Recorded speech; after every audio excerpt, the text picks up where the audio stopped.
So mga paps, konting review natin yung 2023 model na luxury Gator X70 Plus. Papakita ko sa inyo yung light display nito na napakaganda. Tara.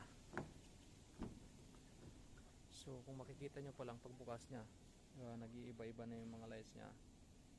Mapapansin nyo yan, nagkulay green na siya, diba?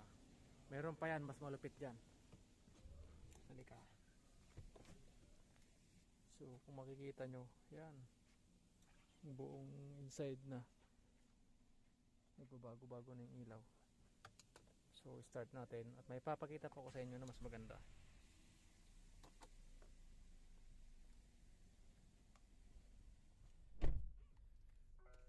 Ayan, so dito na tayo sa ating radio screen. Kung makikita nyo, so, wow, malabo ah,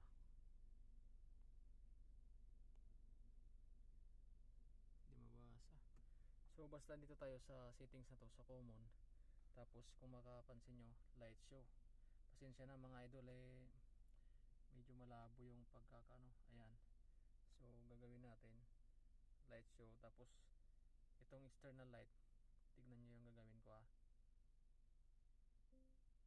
So ang sinasabi niya, hindi daw pwede pag naka-start yung vehicle. So i-off natin yung vehicle ngayon. Ayan. At kung makikita nyo natin ngayon, i-on ko siya. I-on natin to. Ayan. Then let's go outside. Tignan nyo. Tara, tignan nyo guys.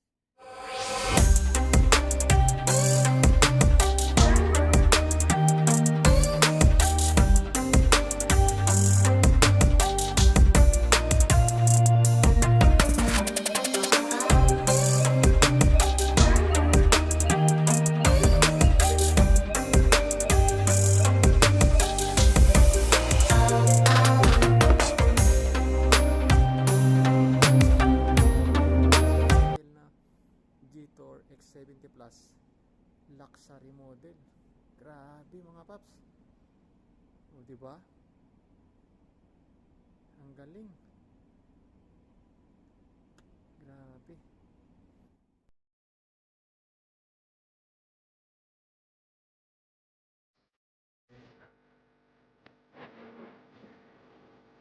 So, yan.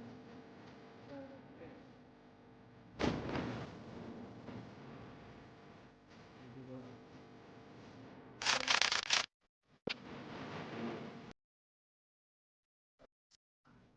Isa pa ulit. External light on. Brightness okay. So let's go ulit.